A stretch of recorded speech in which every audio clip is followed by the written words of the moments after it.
কিছুদিন আগে আমরা ক্যাবিনেটের মধ্যে ডিসিশন নিয়ে, যেহেতু ওরা সমাজের জন্য কাজ করছে, তাদেরকে কেন আমরা 2000 টাকা করে দেব। শুধু তাই নয়, অনেক জনজাতি আছে তাদের যে প্রতি 3 বছর 2 বছর পর পর সমাজপতি কিন্তু চেঞ্জ হয়। তো অনেকে আছে যে চাকরি করছে বা অনেকে আছে আপনার পেনশন পাচ্ছে, তাদেরকে কিন্তু দেওয়া হতো না। আমরা এবার ডিসিশন নিলাম, না, যেহেতু সমাজের জন্য কাজ করছে, অনারিয়াম দিচ্ছি, তাদের সবাইকে আমরা দেবো। সেটা উইথড্র আমরা করেছি এবং 2000 থেকে 5000 আমরা করেছি। শুধু তাই নয়, আমি দেখলাম যে এতদিন ধরে মানে 10টা জনজাতি গোষ্ঠীর 10 জন মাত্র মানে এই সমাজপতির যে অনারিয়াম সেটা পেত, এবং এটা উঠানোর পর আমরা দেখছি প্রায় আরও 13-14 জন পেতে পারে। তো আমরা জানি 19টি জনজাতি গোষ্ঠীও আছে। তো দেখা গেল অনেক জায়গার মধ্যে জনজাতি গোষ্ঠী বলে এরকম কোনো এদের সিস্টেম নেই। এবং যখন আমি জানলাম প্রায় 40টার উপরে আরও জনজাতি সাবট্রাইবস আছে, আমরা ডিসিশন নিলাম বা আলোচনা চলছে, ডিএমদেরকে বলা হয়েছে যে আপনারা খবর নিন কোন কোন জনজাতি গোষ্ঠী আছে। কারোর হয়তো বা প্রধান থাকবে বা অন্য চৌধুরী থাকবে, তো তাদেরকেও এই সমাজপতির মতো তাদেরকে অবলিক দিয়ে দিয়ে আমরা সেটা করছি। তাদের মধ্যেও এই 5000 টাকা দেওয়া যায় কিনা সেই বিষয়ে আমরা চিন্তা ভাবনা করছি। আমরা একটা ধারাবাহিক যে কর্মসূচি, প্রতিবার একটার পর একটা ধারাবাহিক কর্মসূচি আমরা করে যাচ্ছি। আমরা জনজাতিদের উন্নয়ন আমরা চাই, এবং আমার মাননীয় মন্ত্রী শ্রী বিকাশ দেববর্মা মহোদয় পুরো ডিটেলস উনি এখানে বলেছেন যে স্টাইপেন্ড, স্কলারশিপ, বিনামূল্যে পাঠ্য বই, কোচিং, তাছাড়া মেধা পুরস্কার, supplementary education for elementary classes, এবং উচ্চশিক্ষার জন্য এককালীন যে সহায়তা। একলব্য মডেল রেসিডেন্সিয়াল স্কুল সম্পর্কে আপনারা সবাই শুনেছেন, অলরেডি 6টা চালু আছে, আরও 6টা এর মধ্যে উদ্বোধন হবে, আর বাকিগুলো মানে কয়েক দিনের মধ্যে আমরা চেষ্টা করছি 2026-27-এর মধ্যে যাতে সেটা ইনঅগুরেট করা যায়, সেই ব্যবস্থা আমরা করছি। এডুকেশন একটা প্রায়োরিটি আমাদের কাছে। জনজাতিদের যতক্ষণ ধরে এডুকেশন না হবে, একটা এডুকেটেড পার্সন, তার পক্ষে কিন্তু এই তাদেরকে বিভ্রান্তি করা যাবে না যদি সে এডুকেটেড হয়। তো আমরা চাইছি তাদের এডুকেশনটা পৌঁছানোর জন্য। আমরা প্রথম থেকে দ্বাদশ শ্রেণী পর্যন্ত যারা ছাত্রছাত্রীরা আছেন তাদের যে স্টাইপেন্ড দেওয়া হয়, তার বৃত্তি দেওয়া হয়, 40 টাকা ছিল, সেই জায়গায় 40 টাকা থেকে আমরা 80 টাকা করেছি।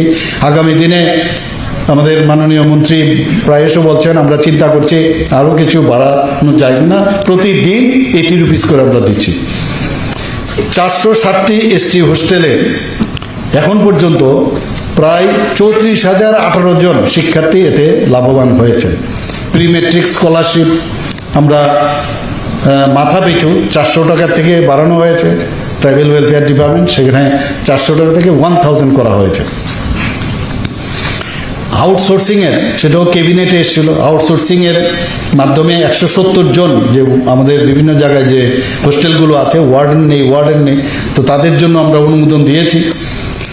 আমরা চিফ মিনিস্টার ট্রাইবাল ডেভেলপমেন্ট মিশনে 50টি সরকারি এসটি হোস্টেলে যে composite solar unit with solar based water purifier, তার জন্য 19 কোটি টাকা স্যাংশন দেওয়া হয়েছে।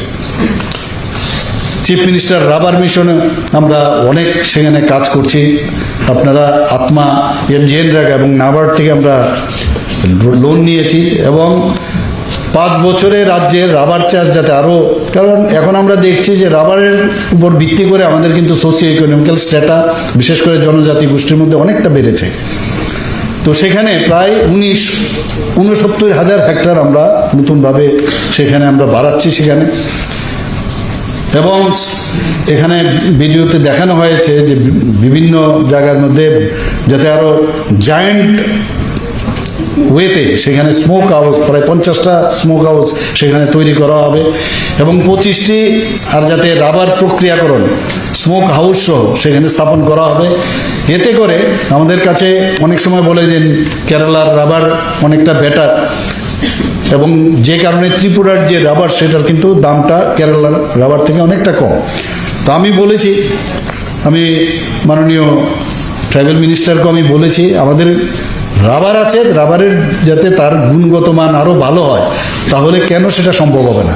তো সেই জন্য আমরা অনেক স্মোক হাউসের স্ট্যান্ডার্ডাইজেশন এবং তাতে করে শীটের যে মানে তার যে স্ট্যান্ডার্ড অনেক বাড়বে। শুধু তাই নয়, অনেক সময় বৃষ্টি হয়, বৃষ্টিতে যে ট্যাপিং যখন করা হয় সেই মরশুমে কিন্তু নষ্ট হওয়ার জন্য রেইন গার্ডিং পদ্ধতি সেটারও ব্যবস্থা আমরা করছি এখানে। আপনারা জানেন যে 15ই নভেম্বর 2023 আমরা রাজ্যভিত্তিক যেটা জনজাতি গৌরব দিবসে chief minister tribal development mission চালু করা হয়েছিল। মেইন উদ্দেশ্য হচ্ছে শিক্ষা, পুষ্টি, পানীয় জল ও স্বাস্থ্য বিধান এবং তাদের যাতে মানে জীবনযাত্রার মান উন্নয়ন হয় সেই বিষয়ে এই যে মিশন সেটা কাজ করছে। মুখ্যমন্ত্রী জনজাতি বিকাশ যোজনায় যারা প্রাণী পালন করেন, পশুপালন করেন, তাদের জন্য প্রতিটি জনজাতি পরিবারকে 25,000 টাকা করে আর্থিক সহায়তা দেওয়া হচ্ছে। বহু জায়গার থেকে আমার কাছে আসে, আমার কাছে বলে যে আমরা তো পাচ্ছি না। তো এই যে আমাদের যে বিভিন্ন যে আদি কেন্দ্র এইসব ইত্যাদি হয়েছে, সেখান থেকে কিন্তু এখানে মানে মানে একটা জায়গার থেকে সব কিন্তু আপনারা ওয়ান উইন্ডো সিস্টেম, সেখান থেকে কিন্তু এই সুবিধাগুলো আমার কাছেও আসতে হবে না, মিনিস্টার সাহেবের কাছেও আসতে হবে না, সেখান থেকেই হবে। মুখ্যমন্ত্রী জনজাতি বিকাশ যোজনায় 2 বছরে অর্থাৎ 2023-24 এবং 2024-25 অর্থবর্ষে প্রায় 7,670 জন বেনিফিশিয়ারি তারা এই বেনিফিট পেয়েছেন এবং এখন পর্যন্ত প্রায় 19,18,00,000 টাকা ওনাদেরকে দেওয়া হয়েছে। আমরা এর মধ্যে এখানে দেখানো হয়েছে অলরেডি যে ইলেকট্রিক অটো রিক্সা 500 জন বেকার যারা জনজাতি আছে তাদেরকে দেওয়ার পরিকল্পনা রয়েছে। এবং আমরা আপনারা সবাই জানেন যে বিশ্ব ব্যাংকের থেকে, ওয়ার্ল্ড ব্যাংক থেকে আমরাও চেষ্টা করছি, বিশ্ব ব্যাংক থেকে আরম্ভ করে ইভেন এখানে প্রায় 140 কোটি টাকা আমরা বিশ্ব ব্যাংক থেকে আমরা নিয়েছি অনলি ফর ডেভেলপমেন্ট এবং সোশিও ইকোনমিক্যাল স্ট্যাটাস এবং ওই জায়গার শিক্ষা, মানে তারপর ওখানকার যে কমিউনিকেশন সব ইনফ্রাস্ট্রাকচার ডেভেলপমেন্টের জন্য আমরা একটা দীর্ঘমেয়াদী প্রকল্প আমরা হাতে নিয়েছি। 12টি অ্যাসপিরেশনাল ব্লক এতে কাভার হবে, 23টি জনজাতি অধ্যুষিত ব্লকে শিক্ষা, যোগাযোগ, জীবনযাত্রার মান সেগুলো হবে। জুম চাষ প্রকল্প খুব ইম্পর্টেন্ট ট্রাইবেল যারা আছেন তাদের জন্য, এবং সেখানেও মানে তাদেরকে সাহায্য করা হচ্ছে বীজ ক্রয়, শ্রমিকদের মজুরি, ঐতিহ্যগত জুম চাষের যে সহায়তা, আর্থিক সহায়তা, এদের ক্ষেত্রে প্রতিটি পরিবারকে 2,040 টাকা করে দেওয়ার ব্যবস্থা আছে। জুম চাষে এই যে প্রকল্প আমরা করেছি তাতে দেখা গেছে যারা জুমিয়া পরিবার আছেন প্রায় 4,189টি জুমিয়া পরিবারকে এখন পর্যন্ত প্রায় 85 লক্ষ টাকার উপর দেওয়া হয়েছে। আমরা শুধু এতেই আমরা সীমাবদ্ধ মধ্যে রইনি, আমরা চাই যে খেলাধুলাতেও কালকেও আমি একটা জায়গায় আমি গিয়েছিলাম বক্সনগরে বা অন্যান্য যেখানেই যায় আমাদের জনজাতি মানে ছেলে মেয়েরা এখন কিন্তু খেলাধুলাতেও খুব ভালো উন্নতি করছে। তো সেই জায়গায় দাঁড়িয়ে আমরা ইনফ্রাস্ট্রাকচারও ডেভেলপমেন্ট করার চেষ্টা করছি। এখন পর্যন্ত যে অ্যাস্ট্রো টার্ফ ফুটবল গ্রাউন্ড আমরা জনজাতি এলাকায় নির্মাণ করেছি, আরেকটি নির্মাণ এর মধ্যে হচ্ছে। আপনারা সবাই জানেন যে এবারের বাজেটে আমরা জনজাতিদের নিজস্ব কিন্তু অনেক বাদ্যযন্ত্র আছে।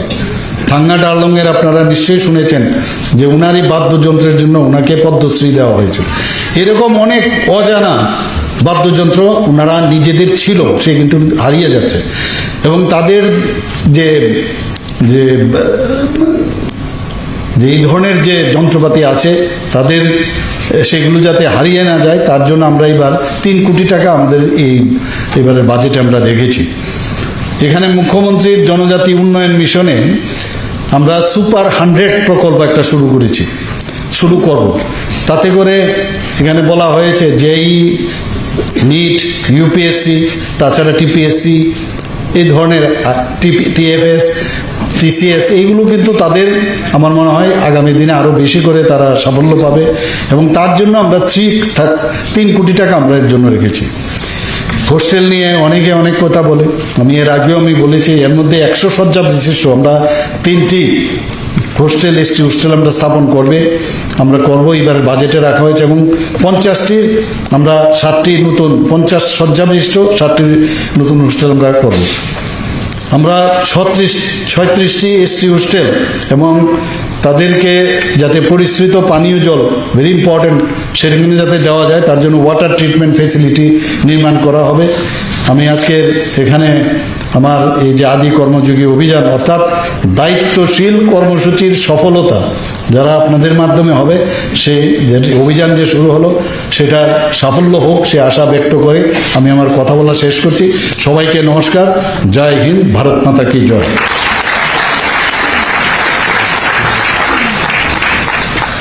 Very much.